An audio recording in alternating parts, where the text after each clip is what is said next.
नमस्कार दोस्तों।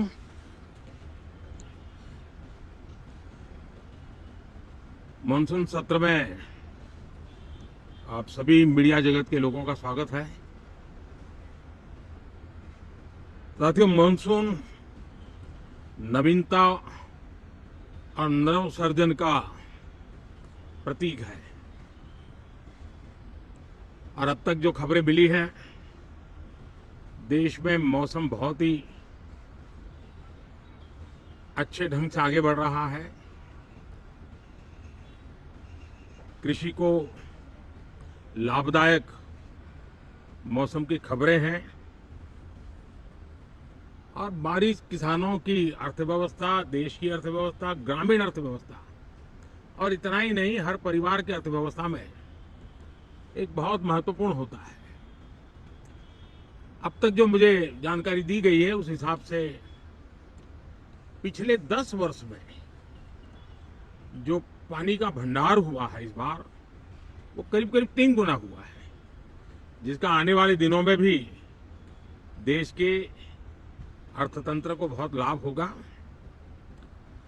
साथियों, ये मॉनसून सत्र राष्ट्र के लिए ये बहुत ही गौरवपूर्ण सत्र है। ये मॉनसून सत्र राष्ट्र के लिए एक अपने आप में विजयोत्सव का रूप है। और जब मैं कहता हूं कि सत्र राष्ट्र गौरव और विजयोत्सव का सत्र है, तो सबसे पहले तो मैं पहली बार इंटरनेशनल स्पेस स्टेशन पर भारत का तिरंगा झंडा वहां लहराना, यह हर देशवासी के लिए गौरव की पल है। देश में साइंस टेक्नोलॉजी के प्रति, इनोवेशन के प्रति नया उमंग और उत्साह भरने वाली ये सफल यात्रा रही है और पूरे संसद, लोकसभा राज्यसभा दोनों सदन देशवासी जिस गौरव का अनुभव कर रहे हैं उसमें एक स्वर से जुड़ेंगे, एक स्वर से इसका यशगान होगा। जो भारत को अंतरिक्ष में नई ऊंचाइयां पर पहुंचाने वाले जो भावी कार्यक्रम है उनके लिए भी प्रेरक बनेगा, प्रोत्साहक बनेगा। साथियों, ये मॉनसून सत्र एक विजयोत्सव है। पूरी दुनिया ने भारत की सैन्य शक्ति का, भारत के सैन्य के सामर्थ्य का रूप देखा है। ऑपरेशन सिंदूर में भारत की सेना ने जो लक्ष्य निर्धारित किया था 100% अचीव किया। आतंकियों के आकाओं के घर में जाकर के 22 मिनट के भीतर भीतर ऑपरेशन सिंदूर के तहत उसको जमींदोज कर दिया गया। और मैंने बिहार की एक कार्यक्रम में इसकी घोषणा की थी, जो हमारी सैन्य शक्ति ने बहुत ही कम समय में सिद्ध करके दिखा दिया। और इसमें मेड इन इंडिया सैन्य शक्ति का यह नया स्वरूप, इस पर भी दुनिया बहुत आकर्षित हुई है। इन दिनों विश्व के जिन जिन लोगों से मिलना होता है तो भारत के इस मेड इन इंडिया जो औजार तैयार हो रहे हैं उसके प्रति दुनिया का आकर्षण बढ़ रहा है। मुझे विश्वास है कि जब सदन इस विजयोत्सव को एक स्वर में विजय के भाव से इस सत्र के दरमियान उन ओजस्वी तेजस्वी भावनाओं को प्रकट करेगा तो भारत की सैन्य शक्ति को बल मिलेगा, प्रोत्साहन मिलेगा, देशवासियों को प्रेरणा मिलेगी और सैन्य क्षेत्र में जो रिसर्च, इनोवेशन और मैन्युफैक्चरिंग हो रहे हैं, made in India defence equipment बन रहे हैं, उसको भी एक बल मिलेगा और जो भारत के नौजवानों के लिए नए रोजगार के अवसर पैदा करेगा। साथियों, ये दशक हम एक प्रकार से देख सकते हैं कि शांति और प्रगति कंधे से कंधा मिलाकर के आगे बढ़ने के कदम कदम पर प्रगति के एहसास करते रहे हैं। देश कई प्रकार की हिंसक वारदातों का शिकार रहा है, लंबे अरसे तक शिकार रहा है।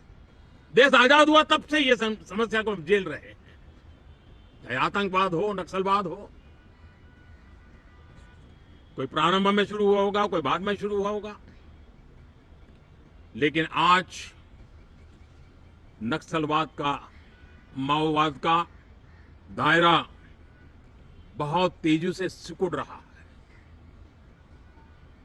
माओवाद को, नक्सलवाद को जड़ से उखाड़ने के संकल्प के साथ देश के सुरक्षा बल एक नए आत्मविश्वास से, तेज गति से सफलता की ओर कदम रख रहे हैं।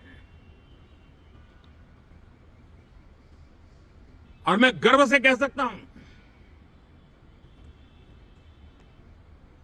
देश में सैकड़ों जिले नक्सल की चपेट में से निकल करके आज मुक्ति का सांस ले रहे हैं। हमें गर्व है कि बम, बंदूक और पिस्तौल के सामने हमारा देश का संविधान जीत रहा है, हमारे देश का संविधान विजयी हो रहा है। देश के उज्जवल भविष्य के लिए साफ दिख रहा है कि कल तक जो रेड कॉरिडोर थे वो आज ग्रीन ग्रोथ जोन में परिवर्तित होते नजर आ रहे हैं। साथियों, एक के बाद ऐसी घटनाएं देशभक्ति के लिए, देश की भलाई के लिए संसद में पहुंचे हुए हर माननीय सांसद के लिए गौरव का पल है। और संसद के इस सत्र में ये गौरव गान पूरा देश सुनेगा, हर सांसद से सुनेगा, हर दल से सुनेगा। साथियों, आर्थिक क्षेत्र में भी जब 2014 में आप सबने हमें जिम्मेवारी दी, देश फ्रेजाइल 5 की अवस्था से गुजर रहा था। 2014 के पहले वैश्विक अर्थव्यवस्था में हम 10वें नंबर पर थे और आज भारत तेज गति से दुनिया की तीसरे नंबर की अर्थव्यवस्था बनने की दिशा में आगे बढ़ रहा है, दरवाजे पर दस्तक दे रहा है। इन दिनों 25 करोड़ गरीबों का गरीबी से बाहर निकलना, जिसको विश्व की अनेक संस्थाएं सराहना कर रही है। देश में एक जमाना था 2014 के पहले जब महंगाई का दर, इन्फ्लेशन रेट डबल डिजिट में हुआ करता था। आज 2% के आसपास आकर के देश के सामान्य मानवी के जीवन में राहत बन गया है, सुविधा बन गया है। लो इन्फ्लेशन के सामने हाई ग्रोथ एक अच्छे विकास यात्रा की दिशा है। साथियों, डिजिटल इंडिया, यूपीआई आज भारत के एक नए सामर्थ्य को दुनिया देख रही है, पहचान रही है और ज्यादातर देश में उसके प्रति एक आकर्षण पैदा हो रहा है। यूपीआई ने फिनटेक की दुनिया में अपने एक नाम कमाया है। रियल टाइम डिजिटल ट्रांजैक्शन दुनिया में सबसे ज्यादा हो रहे हैं। दुनिया में जितने हो रहे हैं, अकेले भारत में उससे ज्यादा हो रहे हैं। साथियों, पिछले दिनों इंटरनेशनल लेबर ऑर्गेनाइजेशन का एक वैश्विक समागम था और उसमें भारत ने बहुत बड़ी ऊंचाई प्राप्त की है। आईएलओ का कहना है कि 90 करोड़ से ज्यादा लोग भारत में अब सोशल सिक्योरिटी के दायरे में हैं। ये अपने आप में एक बहुत बड़ा अचीवमेंट है। उसी प्रकार से वैश्विक संस्था WHO ने ये कहा है कि भारत अब आंख की जो बीमारी आमतौर पर बारिश के सीजन में ज्यादा देखी जाती थी, ट्रैकोमा, अब भारत को WHO ने ट्रैकोमा फ्री घोषित किया है। तो आरोग्य के क्षेत्र में भी ये अपने आप में एक महत्वपूर्ण भारत के लिए सिद्धि है। साथियों, पहलगाम की क्रूर हत्या, अत्याचार, नरसंहार, पूरी दुनिया चौंक उठी थी। आतंकवादी और आतंकवादी के आके दुनिया का ध्यान उनकी तरफ केंद्रित हुआ था और उस समय दल हित छोड़ करके देश हित में हमारे ज्यादातर दलों के प्रतिनिधि, ज्यादातर राज्यों के प्रतिनिधि विश्व भ्रमण किया, दुनिया के अनेक देशों में गए और एक स्वर से दुनिया के सामने आतंकवादियों का आका पाकिस्तान को बेनकाब करने का एक बहुत सफल अभियान चलाया। मैं आज राष्ट्रहित में किए गए इस महत्वपूर्ण कार्य के लिए उन सभी सांसदों की सराहना करना चाहता हूं, सभी दलों की सराहना करना चाहता हूं और उसने देश में एक सकारात्मक वातावरण पैदा किया। विश्व ने भारत की बात को स्वीकार करने की दिशा में अपने मन के द्वार खोले और इसके लिए ये हमारे सांसदगण, हमारे राजनीतिक दल सराहना करने के मेरे लिए सौभाग्य है। साथियों, हम जानते हैं कि ये स्पिरिट, एक स्वर, एक एकता का वातावरण देश को कितना उत्साह से भर देता है। विजयोत्सव का ये पर्व इस मॉनसून सत्र में भी उसी भाव से प्रकट होगा। देश की सैन्य शक्ति को सराहना करेगा, देश के सामर्थ्य का गौरवगान करेगा और देश के 140 करोड़ नागरिकों को नई प्रेरणा का कारण बनेगा। मुझे विश्वास है कि हम सब मिलकर के डिफेंस के क्षेत्र में आत्मनिर्भर होने के इन प्रयासों को बल दें, सेना के सामर्थ्य की सराहना करें और मैं आज देशवासियों के सामने जरूर कहूंगा और देश के राजनीतिक दलों से भी कहूंगा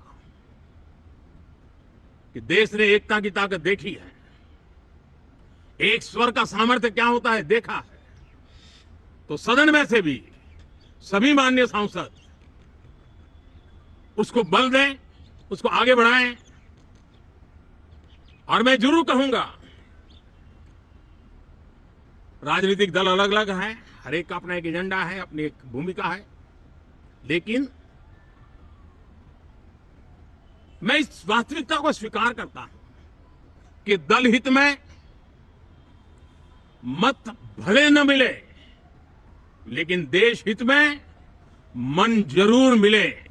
इसी एक भावना के साथ इस मानसून सत्र से देश के विकास यात्रा को बल देने वाले, देश की प्रगति को बल देने वाले देश के नागरिकों को सामर्थ्य देने वाले अनेक विधेयक प्रस्तावित हैं। सदन विस्तृत चर्चा करके उसको भी पारित करेगा। मेरी सभी माननीय सांसदों से उत्तम डिबेट चलाने के लिए शुभकामनाएं हैं। बहुत बहुत धन्यवाद।